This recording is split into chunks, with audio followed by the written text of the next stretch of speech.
Meaning of Hutterite. Hutterite. Hutterite.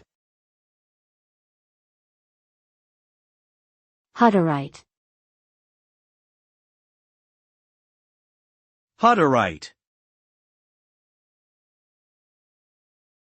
Hutterite is a term that refers to a communal branch of Anabaptists, a Protestant religious group.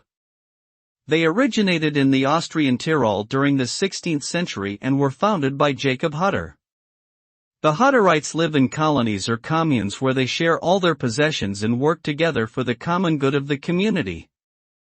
They are known for their adherence to traditional customs and dress, as well as their strict religious practices. The Hutterite lifestyle emphasizes simplicity, hard work, and self-sufficiency, and they eschew modern technologies.